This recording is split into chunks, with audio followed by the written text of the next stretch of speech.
Fala, meus queridos, tudo bom com vocês? Eu espero que esteja maravilhosamente bem, porque eu estou ótimo. Vamos aqui para mais uma aula de História com o professor Pedro, né? Vamos agora dar continuidade, né, ao curso das nossas aulas, mas claro, agora dar início a um novo capítulo, né? Vamos dar início agora ao capítulo 11, tá? Hoje nós estamos agora numa nova fase do nosso conteúdo. Nós estamos estudando a história política do Brasil, né? O Brasil ainda enquanto império, porque claro, nós estudamos o Brasil enquanto ainda uma colônia, estudamos as revoltas coloniais, estudamos a fase do período joanino, a fase do primeiro reinado e a fase também do período regencial. Tudo isso no nosso capítulo 10. E a gente viu que Dom Pedro II foi aclamado imperador aos 14 anos de idade através do golpe da maioridade, simplesmente porque acreditavam que a figura de um líder iria apaziguar os conflitos que existiam dentro do Brasil e que ameaçavam a unidade territorial, né? É aquele esqueminha lá que a gente estudou, né? Se não houvesse essa unidade territorial, haveria uma fragmentação que acabaria como a parte da América Espanhola, né? Se fragmentou em vários e vários países, em várias e várias nações. Só que no Brasil permaneceu-se o que? A unificação. Não é verdade? Tanto é que nós hoje temos um país de dimensões continentais, que é o Brasil, né? Que é um dos maiores do planeta, tá? Então, nós vamos estudar agora uma nova fase, que é a fase do segundo reinado, né? Como é que acontece aí o início desse segundo reinado? Porque o primeiro foi quem? Pelo Dom Pedro I, né? Pai de Dom Pedro II. Dom Pedro II dá início no ano de 1840 ao segundo reinado. Aqui temos já uma ilustração que mostra, por exemplo, a aclamação de Dom Pedro II, né, no dia que ele foi coroado imperador do Brasil, tá certo? Então, tá aqui o início do segundo reinado. E quando a gente fala de segundo reinado, a gente tem que entender que, obviamente, ele foi no Brasil e a gente precisa entender o que é que está acontecendo e o que é que vai mudar no Brasil a partir do início desse segundo reinado. Por exemplo, no início do segundo reinado aconteceu um certo aumento populacional dentro do Brasil, ou seja, a população começou a crescer, o número de pessoas dentro do Brasil começou a aumentar por diversos fatores, tá? Primeiramente por conta da modernização da sociedade, né? Modernização da sociedade que traiu um certo número de estrangeiros para trabalhar em obras públicas no Brasil. Também houve uma lenta redução da mortalidade infantil, tá? Uma redução da mortalidade infantil. Com o tempo, as crianças passaram a morrer menos que em períodos anteriores, tá? Então, por exemplo, medicamentos foram chegando no Brasil, permitiram que muitas crianças não morressem por determinadas doenças.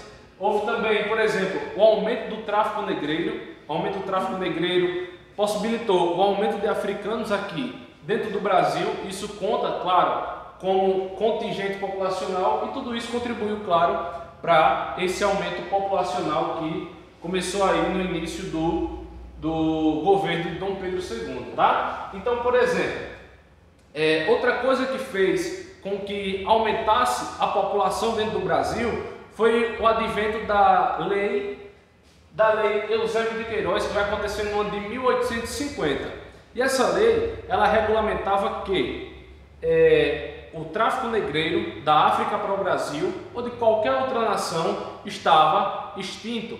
Por lei, não deveria mais haver tráfico de escravizados para o Brasil, saindo da África ou qualquer outro lugar. Então, qualquer navio que fosse pego traficando escravizados, ele sofreria alguma penalidade, tá? Então, com o fim do tráfico negreiro, começa-se aí a necessidade também de mão de obra para trabalhar em vários setores aí da economia brasileira desse período. Então inicia-se aí uma política de imigração de europeus pobres para o Brasil para trabalhar em diversas funções. No início isso não deu certo, só que depois o reforço dessa política vai sendo reforçado, tá? Vai sendo aumentado. Então, vamos lá. O Rio de Janeiro, também nesse período, ele continuava a ser a capital do Império, porque a gente viu que inicialmente a capital do Brasil era quem? Salvador, né? Salvador foi construída para ser a primeira capital do Império Português no Brasil.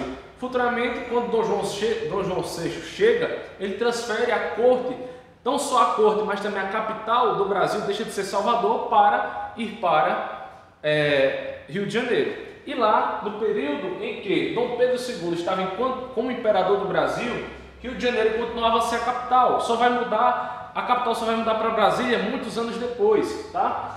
Então, vamos lá. O Brasil, ele tinha cerca de 80% da população localizada na área rural. Até porque a urbanização do Brasil nesse período não era ínfima, muito pequena quando se comparava à parte rural. E lembrando que a maioria da população vivia em situação de extrema pobreza, tá certo?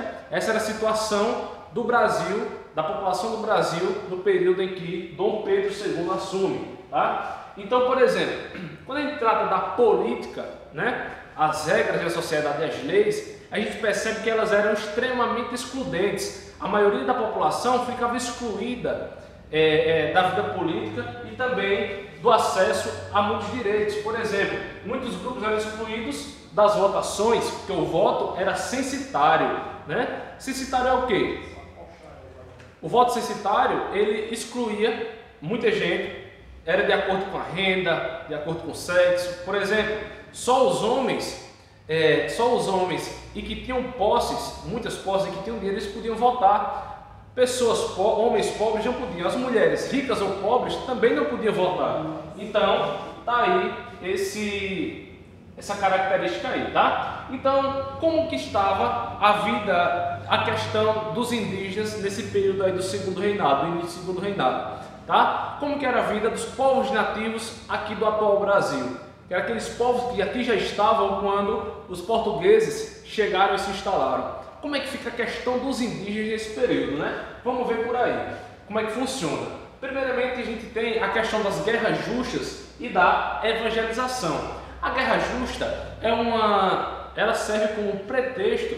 As autoridades portuguesas e posteriormente brasileiras, né, decidem que os indígenas eles devem trabalhar para os poderosos e que eles também tinham a obrigação de serem evangelizados e se converterem à fé católica. Então, isso era chamado de guerra justa. Por exemplo, os indígenas estavam lá no seu território, eles chegavam e diziam: olha, esse território agora é nosso. O europeu chegava e dizia: ó, indígena, esse território que te pertence agora é nosso. E o indígena dizia o quê? Não é de vocês, é nosso. Aí, se ele resistisse, podia-se ter a guerra justa, tá? Eles consideravam isso justo, né? Os portugueses, na visão dos portugueses, isso era justo.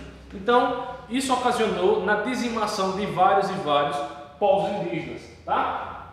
Então, isso também passou a legitimar várias outras formas de violência também, tá certo? Então, por exemplo, por que eles tinham esse argumento aí? Porque eles diziam que ao aplicar essa guerra justa, eles estavam caminhando a passos largos rumo à civilização desses povos, porque na visão dos portugueses, os indígenas eles não eram civilizados tanto quanto os portugueses, tá? Então, o pretexto era justamente essa justificativa de civilizar os povos indígenas. Os que resistiam, obviamente, eram o quê? Eram massacrados e sofriam também outras violências, como já foi dito até aqui. E outra coisa é que essas ações imperiais elas contribuíram para o assassinato de diversas culturas e de vários povos indígenas, né? Hoje em dia nós temos milhares de povos indígenas espalhados pelo Brasil, só que nesse período existiam muito mais, só que muitos deles foram massacrados porque não atendiam os interesses dos portugueses. Quer um exemplo? Os próprios caetés aqui em Alagoas, né? Os povos caetés são os povos nativos aqui dessa nossa região que resistiram à dominação portuguesa e todo o povo caeté foi assassinado aqui com base no comando português, tá? Só que, claro, o assassinato dos caetés foi bem antes a essa época que estamos tratando agora. Outra coisa é uma alternância política muito ferrenha que existia desde o período regencial, né? A gente viu que no período regencial tinham tanto políticos do Partido Liberal, como também tinham políticos do Partido Conservador. Ambos disputavam muito poder. Embora eles tivessem muitas semelhanças, cada um queria, claro, puxar a sardinha do seu lado, né? Queriam ter os seus interesses atendidos. tá? Então, por exemplo, qual era a principal semelhança entre os participantes de um partido como do outro? Era justamente que o quê? Que os seus representantes eram grandes proprietários de terras, tá certo? E que tinham altas condições monetárias, eram os caras de bolso cheio, os ricaços, muito ricos, tá? Então, os dois disputavam o poder político, só que é o seguinte, no Brasil existia o poder legislativo, executivo e judiciário, ok, mas também tinha um quarto poder que era o quê? O poder moderador, que isso começou a existir na época de Dom Pedro I. E o poder moderador é o quê? Dá a licença ao imperador de interferir nos demais poderes. Então o que é que o Dom Pedro II fazia? Ele, quando vi, por exemplo, a maior parte do parlamento era composta por uma maioria de um partido e outra minoria de outro, ele usava o seu poder moderador para anular algumas eleições e promover uma igualdade, uma equiparação em lideranças de ambos os partidos, tá certo? Então, por exemplo, aqui nós temos essa imagem que ela ilustra bem como é que funciona esse sistema. Aqui a gente vê, por exemplo, um líder do Partido Liberal, outro líder aqui do Partido Conservador, né? E aqui o rei moderando os dois, tá? Então o rei moderava ele, interferia diretamente no sistema político do Brasil, até porque ele tinha o poder absoluto, né? Então bora lá. Como é que começa aí essa questão da alternância política? Como é que continua essa questão da alternância política? Por exemplo, o imperador, ele regulamentava e havia a Câmara dos Deputados e o Senado, que eles eram eleitos através do voto, né? Então, o rei, ele era o quê? Ele era o principal líder da nação, só que ele era auxiliado pela Câmara dos Deputados e pelo Senado. E quem compunha esses cargos? Justamente quem tinha altas condições monetárias. E quem votava nessas pessoas? Outras pessoas de altas condições monetárias. A população não participava, justamente porque o voto era censitário, tá certo? Então, bora lá. Quando a gente fala de regulamentação das terras, a gente vai ver, por exemplo, uma lei que vai surgir no ano de 1881, que é a chamada Lei Saraiva. A Lei Saraiva, ela vai surgir com o objetivo de regulamentar a posse de terras no Brasil. Por exemplo, antigamente, as terras, geralmente elas eram a maioria na mão dos grandes proprietários de terra. Só que tinham muitas terras que eram, não tinha proprietário. Outra parte de terras era nas mãos do Estado. Só que a partir dessa lei, só podia possuir determinado tanto de terra quem pagasse por ela. Ou seja, se tivesse alguma terra inabitada, inapropriada, o Estado tomava de conta, contanto que não fosse da propriedade dos grandes fazendeiros, tá? Então, por exemplo, se viu um imigrante de fora e queria se instalar aqui, ele teria que comprar terras ao Estado, tá? Ele teria que comprar as terras ao Estado, teria que fazer a negociação, não podia mais simplesmente chegar lá e se apropriar. Houve também a Lei Eusébio de Queiroz. A Lei Eusébio de Queiroz, ela vai surgir no ano de 1850. E o objetivo dela é o quê? Como eu já falei anteriormente, proibir o tráfico negreiro para o Brasil. Lembrando, não é o fim da escravidão. A escravidão só vai acabar 38 anos depois, no ano de 1888, com a Lei Áurea, tá certo? Pelo menos a escravidão formal. Então a Lei Eusébio de Queiroz, ela vem justamente com esse intuito de acabar com o tráfico negreiro. Então, o que acontece? Sobre os imigrantes e a lei de terras, a gente já viu, né? Uma coisa que a gente deve frisar, por exemplo, pessoal, é quando acaba a escravidão no Brasil no ano de 1888, a questão da lei de terras e a questão das imigrações.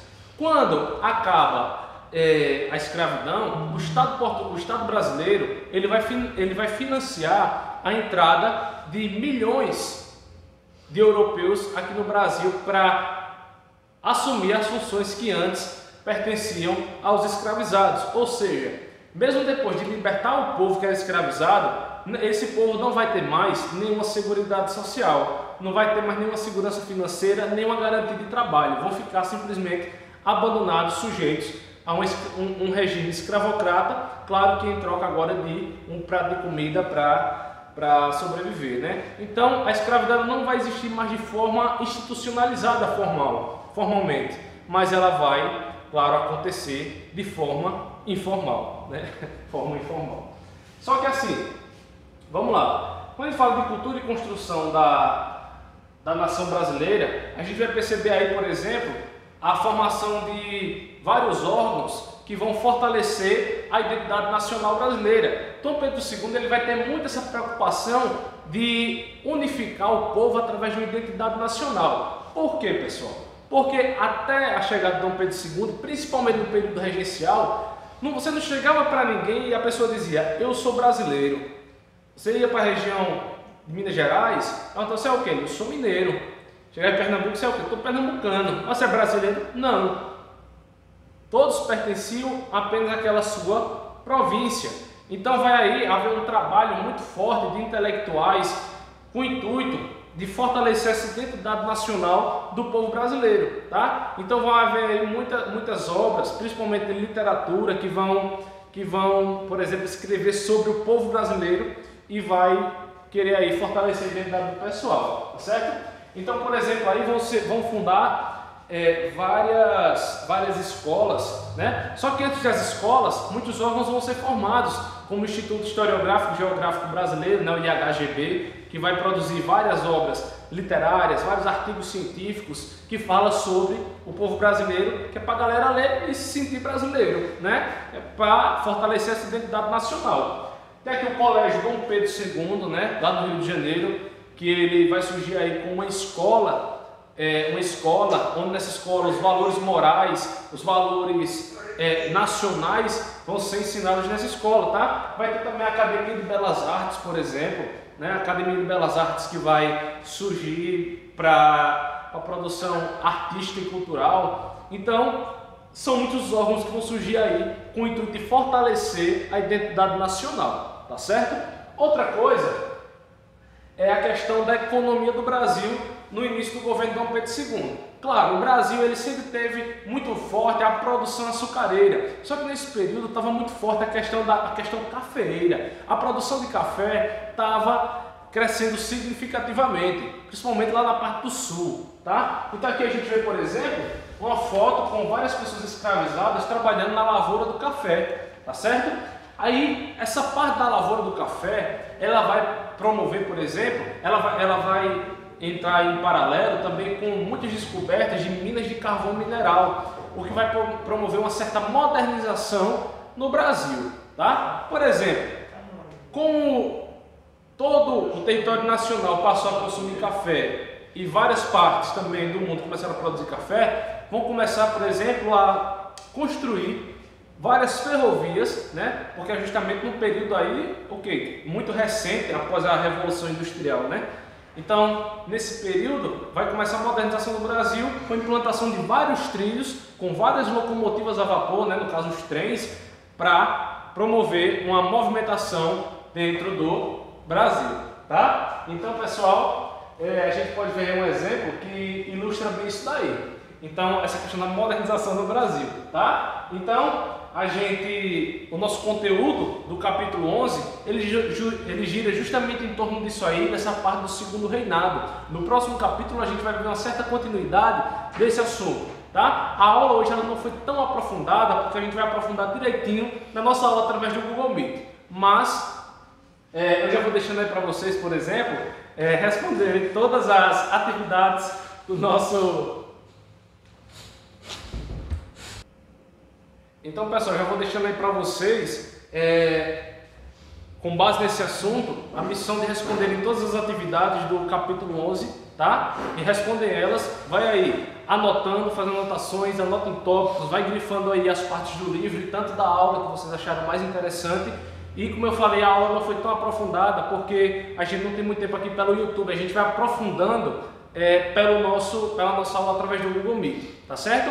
Então, pessoal, fiquem bem, até a próxima aula, beleza? Valeu!